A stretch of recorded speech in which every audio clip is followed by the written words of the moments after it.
Hello and welcome to the mini Christmas workshop with me. I'm Kristen and I am a photo shoot stylist, and this training is just like a very little mini training on how to create a palette for your Christmas photo shoot. So here we go. This template is going to be available in your members area where you purchased the training, and you're going to open it up in Canva. You should be able to do that with a free account. And when you do, I need you to have a few things with you. You need to have, this is all in the training, by the way.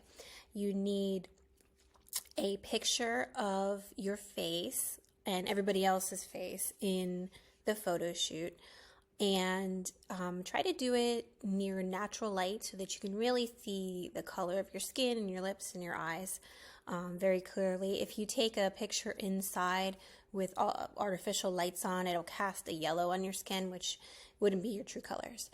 So try to take it by window or in a car. You can see my daughter's picture right here. I took that outside, and so you can really see like the coloring that she has. You'll also need a picture of the real environment where you will be having your photo shoot. You can easily find this on your photographer's website or on their Instagram. Just go ahead and save one of those pictures because we're going to use that. Besides that, you just need your access to your Canva account, and then you can find the templates in the workshop members area, just under the tab templates, and then you should be pretty ready to go. There might be something I'm forgetting, but we'll get to it. So here we go. The first thing you're going to do, and this process, by the way, is something that I use with my clients when I style them. Everything I do starts with color. So usually for my clients, I do a full color analysis, and it's very in depth, and they get a full palette. But sometimes I'll get a client that needs something very quick. So say their photo shoot is 4 or 5 days away, we're ordering off of Amazon, and they need to know what their colors are really quick. So this is a shortcut that I use with my clients, and this is what I'm teaching to you, so you could do it yourself. It's the easiest way to build a palette that is going to give you the results you want with your photo shoot. If you just pick a palette off of Pinterest or somewhere like that, it's fine, but it just really isn't going to translate maybe into your specific photo shoot. I don't know if that's the word, but if I pick a random palette off of Pinterest, the colors might clash with the environment, they might clash with the person who's wearing them. So that's why I really work on creating a custom palette so that the colors that you choose look good on you for sure. Also, they look good in the photo shoot environment that you are in, and also you take into account the editing style that your photographer has. I won't go into it too much, but they can be light and airy, which would mean they're going to brighten up your images, add a lot of white to your images. If they're moody, they're going to add a lot of darker colors to your images when they edit. So you need to take that into account before you pick your colors. So today the example we're using is for a photographer I work with, and she edits in more of a moody style, so you'll see how that makes a difference. So if you go to the first page here of the templates, you're going to add the picture of the person that you are trying to pull the colors from. So you just put it right into that little dot right there, and then you're going to get the exact color of their eyes, lips, skin, and hair. And that's going to be what we're going to build our palette off of, because for sure those colors are going to work on you. So in order to do that, you need to click on, let's click on eyes, and then you go to this little this little square right here, and that's the color that's currently there. So you want to change that. But in order to pull a color from that picture, I press the little plus button, and then you go to this dropper, and then I'm on her eyes, so I'm gonna pull up, and you'll see it gets really pixelated, and you can be really choosy about. Now my daughter has like grayish blue eyes, and so when I pull that color from there, I know that this color will look good on her. And then you use your lips as well, which is usually going to give you a really nice little pink or purplish color. And so let's get a pink from her. And then her actual skin, so go back up to the plus, grab the dropper, and then pick a part of her skin.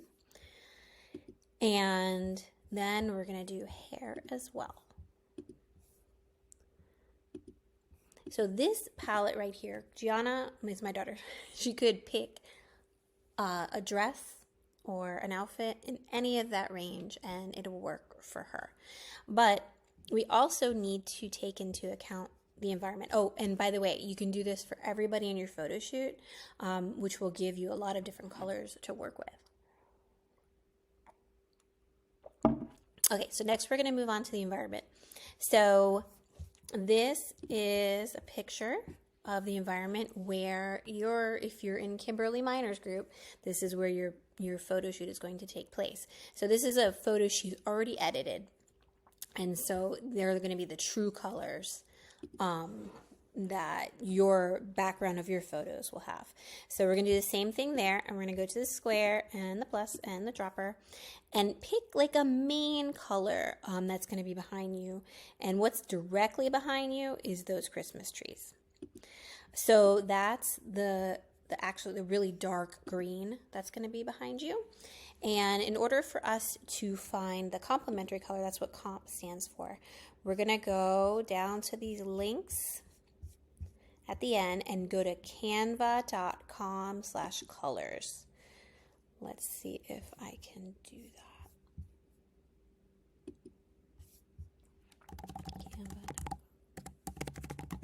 Okay, so I'm going to go to the, let's see. Let's see if we can find the complementary color. Okay, so it's color wheel that you go to, and you go back here and then go back up to that main green color. And what you want from that is the hex number. Okay, so when I click on the little plus, this number right here, 303424, is the hex number for that color. Hex numbers are just what designers use to be really exact with their colors. So then you're going to stick your hex number in here, and then it's going to give you your complementary color right there, which looks like a very dark purple. So then let's open up Canva, and then we'll go back here and we're going to put in the hex number right here, and it'll change that to the complementary color. So now I know that I want my colors to kind of be in this area and lighter versions of that.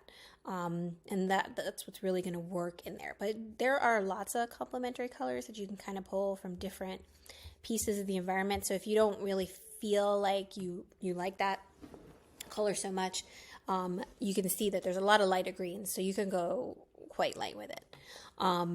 But in addition, there's colors that are complementary to this purple, and those are things you can work into your outfits, and also some neutrals. So once you have those, you're going to, and you'll have more people here to choose from. But as you can see, this color right here of her hair, that like dark brown color, would definitely work. It would be complementary to the environment. But if I stick with these pinks, it's close enough to that purple range where it's still going to work. And this grayish blue is more of a neutral for her. So you're going to end up with a lot of different colors for all the people in your photo shoot, and you'll be able to pull from all those. So then what we do is we come over here and we pick 3 different neutrals that we're going to use in our outfits and 2 accent colors. So since this is only one person, I can't show you how I would choose, from all the different people. But I will add this pink as a neutral that we would use. So in order to do that, I can go here and go like this. And let me check on the hex number for this one. So the hex number for this one is there. You copy, and I'm going to put pink in as her neutral. And then let's say this was just a photo shoot where Gianna was in there. I'm going to add this gray as a neutral as well.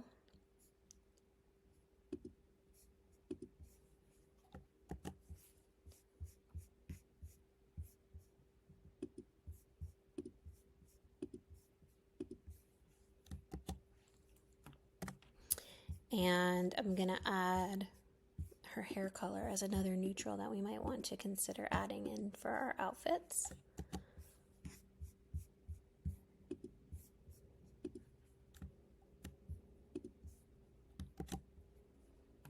Okay, and when you do that, if it's like a really dark color, you might have to make this white so you can see.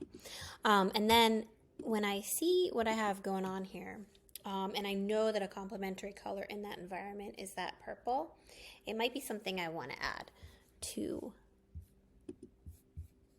my colors here. And you could play around with this until you see, until you really like the palette that comes out of it. And now, since I have all these like kind of dark purples, dark browns, blues, and like a grayish blue and this pink, I have to decide what my other accent color is. You can do that in a couple of different ways. You can look for the complementary color of one of your main accents. So I'm going to take this pink and go back to here. And I see that this green, this kind of blue color pops up, and I'm going to try that color here as an accent and see how I like it. And I like it actually. So let's say this is the palette I'm going to go with for the photo shoot. So I could pick from any one of those colors, but this color palette would be for multiple people in the photo shoot. So one person might have a pink dress on, and then my husband might wear a dark brown sweater with some jeans, because we have some blues in there we can mix. And then my son might wear a shirt in this color, in this bluish gray. So those would all be picked out for the actual person once that we know what colors look best on them. But this as a palette is good, and it works with the environment. Okay, so I just added a couple tips on coordinating outfits, how you want to mix patterns and textures so that it creates some interest in your photos. So this first one is if I was going to put somebody in denim, which I recommend only one person at least in denim. If you have like a group of 4 or 5 people, you don't want 3 people in denim, because then it just kind of looks too similar. You can mix the pants up a little bit. You can do light denim with dark denim, that's fine. Or you can do khakis and denim. Or I love to put guys in more textured pants, like corduroy and things like that, or linen pants. But for this one, I went kind of basic. So if I put somebody in denim, then I would have somebody in stripes as well. Not 2 people in stripes, 1 person in stripes, just like the same thing for plaid, only 1 person in plaid if you're going to use plaid. And then I would add like a luxe kind of velvety color, maybe for the dress, and then some nice textured sweaters for additional people. And this actually works as a palette as well, but there you can see kind of the outfit choices that you'd be looking for. And then this one is more of a feminine, soft touch. We have somebody in linen, somebody in chunky sweaters, somebody wearing something that has tulle or ruffles on it, and then a silk. So these textures and these colors together would work as well. And then this is plaid. This is great for like fall or for Christmas photos. So like I said before, 1 person in plaid, another person in like a color blocked sweater would work, somebody with a suede or corduroy pants, and then somebody in a tulle dress, usually the mom or the daughter. And then this is an example of outfits that would work for a family of 3. So dad's wearing a sweater that has some interesting details on it, and plain pants and boot-like shoes or dressy shoes, not like work shoes, but you don't want to wear sneakers really unless you have like leather sneakers. Those look really nice, but you just kind of want to dress up the shoes if you can. And then mom's in a wrap dress, long sleeve wrap dress with some booties too. And for the baby, wearing boots as well. And this is kind of like a very textured, an example of a textured onesie that they could wear with some contrasting detail. That always helps. And then one of those little fur hats. So that's just an outfit combination that you could kind of shoot for, but you could switch up all those different pieces as you see fit. But just try to make sure that you always mix up the patterns and the textures and the colors, and you stick with your palette as closely as you can. So when you add, just a note, like when you add different colors here, like you have multiple people going on. So say I had all 3 people from this photo shoot, and I had all their colors, right? Mom would definitely wear a color from her palette, dad would wear a color from his palette, and the baby would wear a color from their palette. And so you take everybody's best colors and you put those into the palette. You double check that the colors are going to work with the environment, and then you add a couple accent colors that are complementary colors to the main colors that you chose.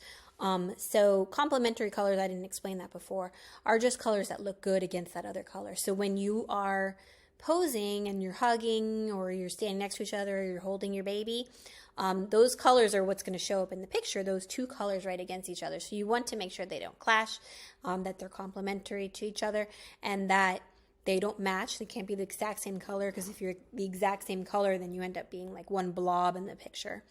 And if you have very flat clothing and nobody has any texture in their clothing, then it just kind of ends up looking like one big blob if you all are wearing the same color. So that's what we're trying to avoid. We're just trying to mix it up, but not too, crazy, like all over the place. Just mixing it up enough so that there's some contrast in your images, that the camera can catch all those little details, and it just makes it feel warm and cozy, especially for this time during the winter. And also, don't be afraid to wear some pink in your Christmas pictures, because pink and red look great together. If it's a very traditional background where you have a lot of green and a lot of red, light pinks, soft pinks always work. So don't be afraid to throw those in, blues as well. So I hope you enjoyed this. I hope you understood. I didn't go too fast. It's a very easy but exact way to build your palette. We do a lot more when I do one-on-one styling, and you end up with a much bigger palette and a lot of things to choose from. But this is a good way to DIY it and to really just get a palette that's custom to you, custom to your photo shoot, and custom to your photographer's editing style. So if this person had been like a light and airy kind of photographer, these colors would have been a lot lighter, and so you would have known kind of where you needed to stick with your pictures. So if it's a warm, somebody who edits warm, it doesn't mean you have to wear all warm colors. It just means that is what your background is going to look like, and so you have to offset the colors so that way you still stand out from the environment.